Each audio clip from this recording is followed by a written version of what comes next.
That may be the greatest catch I've ever seen in my life. Okay, we're going to go through and not complete a regular mock draft. That's not going to be this by any means. We are going to be looking at a real NFL mock draft, and we are going to be saying, what if this happens?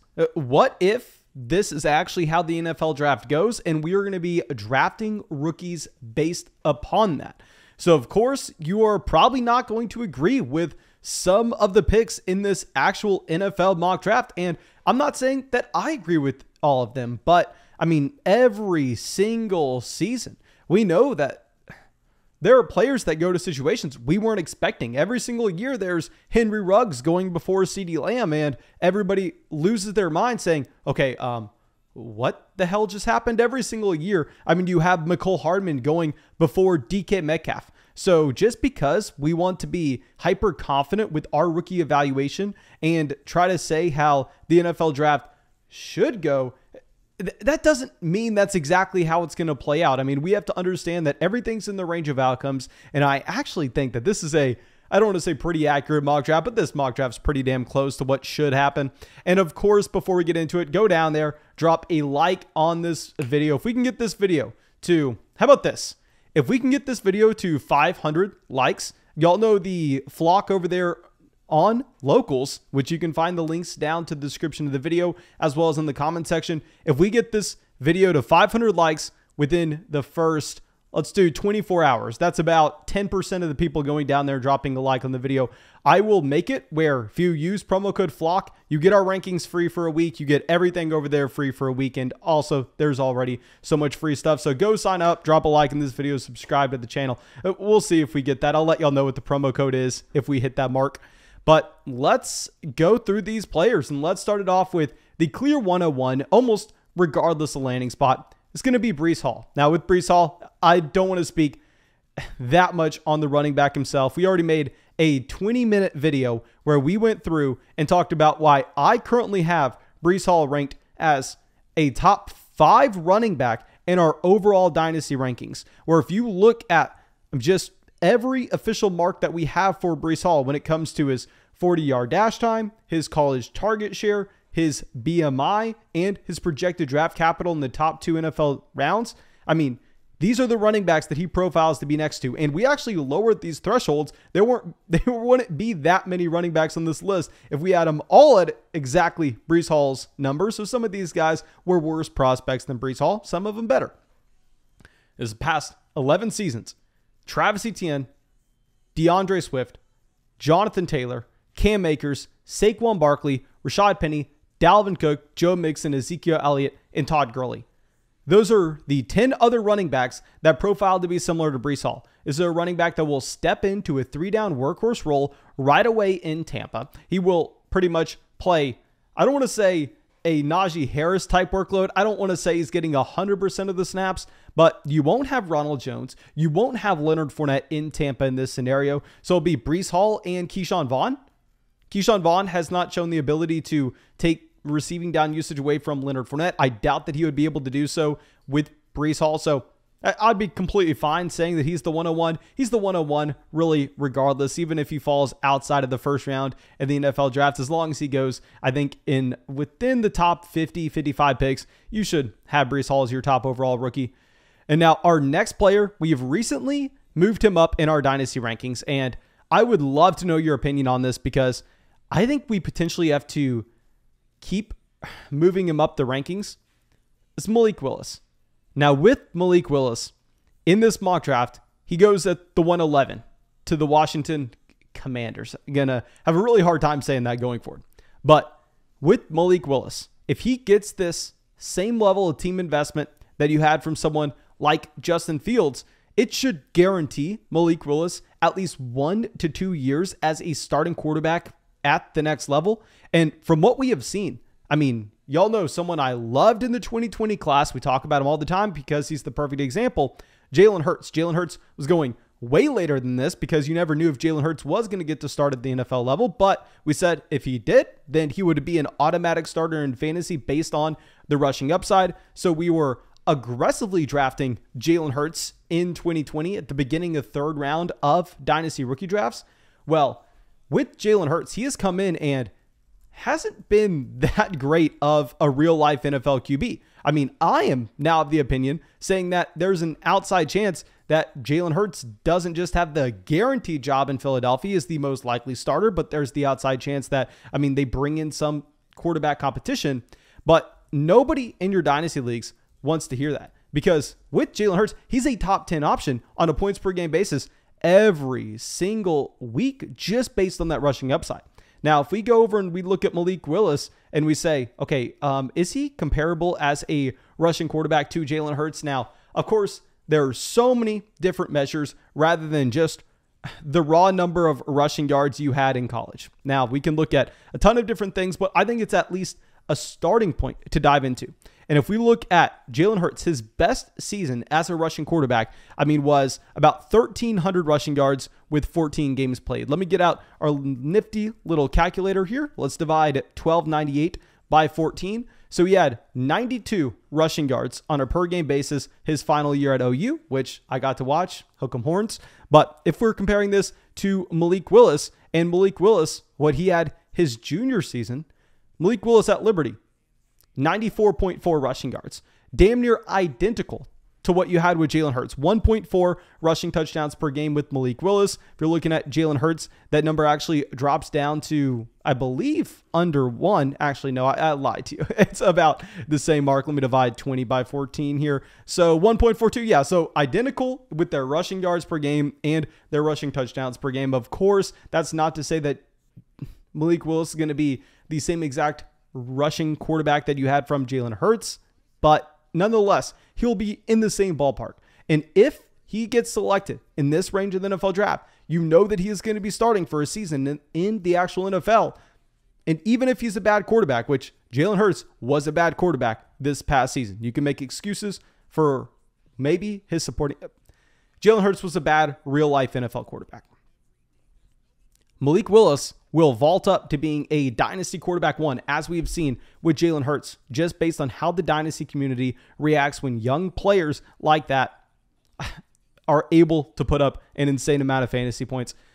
So the more I look at it, we currently have Malik Willis in our dynasty rankings in the same tier as the top 3 wide receivers, but I think maybe if he is guaranteed to go in this range, because other mock drafts we're looking at, he's going at the 108, the 109, I may just need to put Malik Willis at that second spot overall. Now let's go to our third player, another guy that we have ranked lower than this in our actual dynasty rankings, but he finds probably the best landing spot possible here, Kenneth Walker.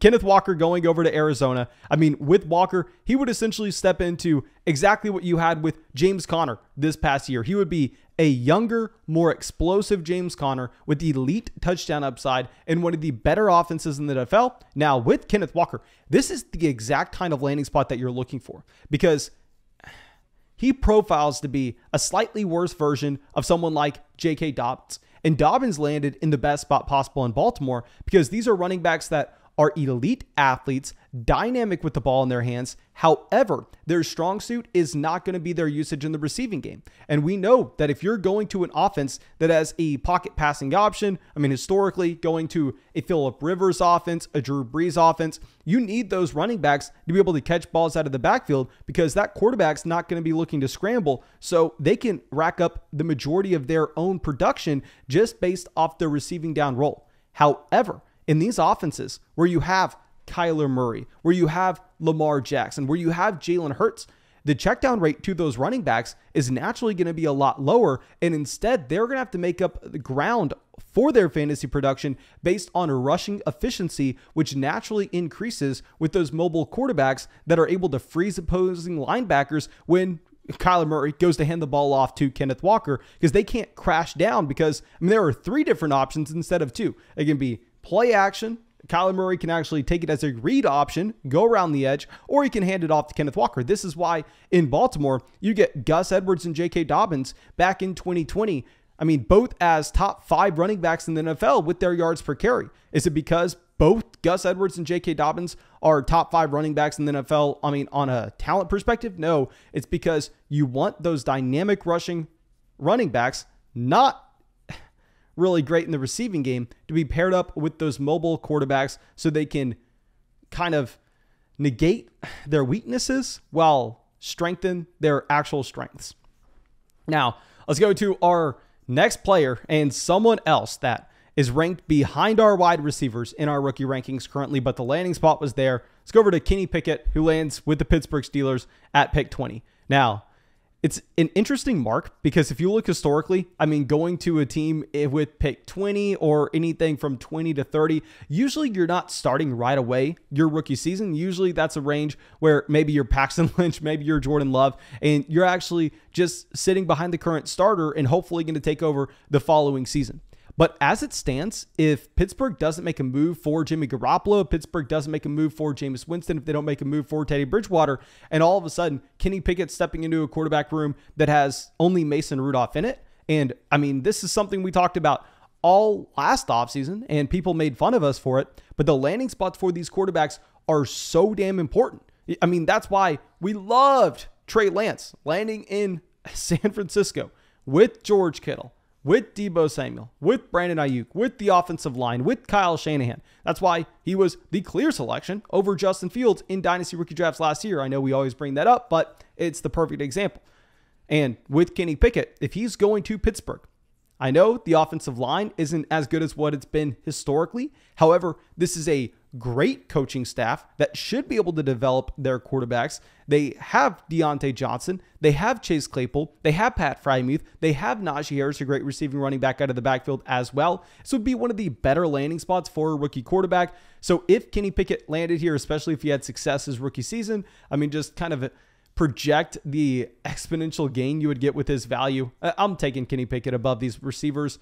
But now this is where we have the run on wide receivers. This is where, I mean, I want to say you're getting some value in rookie drafts.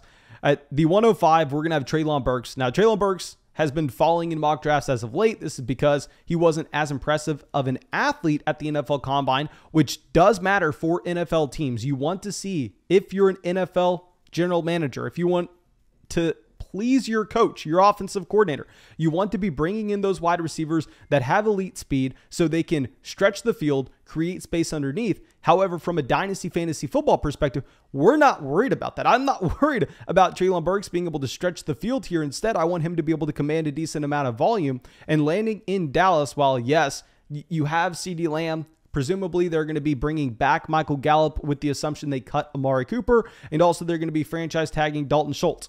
So you do have some target competition in Dallas as it stands.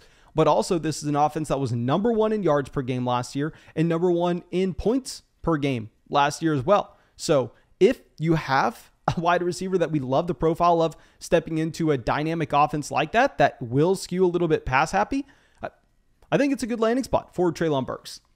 Now, our next two receivers, I don't know how we would value this. We have Garrett Wilson at 6. Now, he goes with the 18th pick to the New Orleans Saints in this draft, and New Orleans is going to be a very difficult spot to kind of figure out, do we like it? Do we hate it? Now, of course, if Michael Thomas is still in New Orleans this upcoming season, Garrett Wilson should not be going here. I am going to have an asterisk. I want to say the 106, the 107 is either going to be Garrett Wilson, Drake London, dependent on Michael Thomas and his availability in New Orleans. If Michael Thomas is traded, I would imagine just with the raw number of targets that are available, we're most likely going to have to go Garrett Wilson over Drake London. However, in this mock draft, you have Drake London going with the 10th pick overall to the New York Jets as the wide receiver 1 off the board. Drake London has a very strong analytical profile. Not too worried about the 40-yard dash at this time with Drake London. Of course, kind of want to see it at his pro day, but I think it does come down to if Michael Thomas is going to be going back to New Orleans or not. Because if you don't have Michael Thomas there, who else are they going to be getting the ball to outside of Garrett Wilson? I mean, Alvin Kamara is about to be 27 years old. Are you really going to be force-feeding Marquez Callaway? We saw how that went this past season. And in the case of the New York Jets with Drake London, I don't want to make the argument the quarterback situation is that much better. I think both offenses are going to have issues this upcoming season. But B, you also have Elijah Moore that's going to be soaking up a decent amount of targets out of the slot. Of course, Elijah Moore, Drake London, I mean, complete opposite kinds of players. And it would be interesting to see how they fit together in that offense. I'd imagine from an NFL standpoint, it would be fantastic moving Elijah Moore into the slot and allowing Drake London to work on the outside. However, from a dynasty fantasy football perspective, it may not be exactly what we want for both receivers. Now, let's go to our next wide receiver option. And this is where we have the argument. Are we going to go with the situation or are we going to go with the talent? And here we have Jihad Dotson. And with Dotson here, this is a wide receiver that I definitely have changed my tune on. I mean, as the offseason's progressed, there have been a couple of these players that I just have to sit here and say, you know what?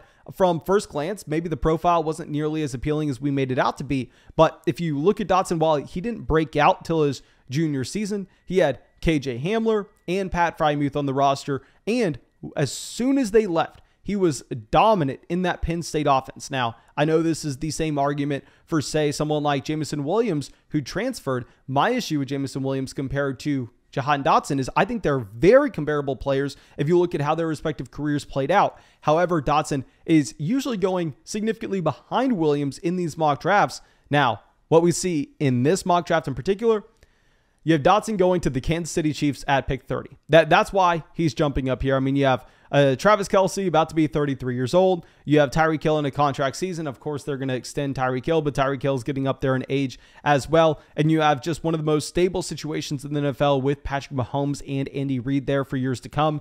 So if they finally decide, hell, let's go receiver in round one, we probably got to bump that receiver up dramatically in our rankings. Now, our ninth player off the board, honestly, was not even drafted in this mock draft. This mock draft that I'm looking at went 2 rounds deep, but we would assume that he goes in round 3. Don't know the landing spot. We're going to take Isaiah Spiller here. Now, Isaiah Spiller was one of the biggest losers from the NFL Combine, despite not really participating in many of the drills. I mean, he didn't run the actual 40-yard dash, so we don't have his official number just yet, and we will get that from the Pro Day. And yes, we'll have to put a little asterisk next to it, understanding that Pro Day times skew a little bit faster for a multitude of different reasons compared to NFL Combine times. But with Isaiah Spiller, also, there's been a lot of discussion just centering around the fact that he wasn't the best looking running back in his own backfield this past season. I think maybe that's a little bit overblown, but he didn't have the same size as Breece Hall. He wasn't the same size as Kenneth Walker. He was a little bit slighter if you're looking at his actual BMI. And if we don't have those official testing measurables, and he's projected to go in the 3rd round, I think he has to fall behind those other 2 running backs. And compared to someone like Breece Hall, it's not even a comparison, where I previously had them ranked back to back. I was viewing them as the same player, but that was before we had all the information. And now I think it's easy to move Isaiah Spiller down to this spot. Now, our next player is actually going to be an interesting case study to let's have a discussion in the comment section of this video, because our back-to-back rankings here going to be Chris Olave and Jameson Williams, 10 and 11. Williams has the significantly better landing spot where he goes to the Green Bay Packers at pick 28. Olave goes to the Las Vegas Raiders at pick 22. Now, with Chris Olave, obviously you're not in love with the Raiders spot, but I'm just having such a hard time when he was the same age as Jameson Williams and he came out and dominated Williams in that same offense at Ohio State. I think Williams is going to be a great receiver in terms of the ability to actually impact his NFL offense without commanding a decent amount of volume.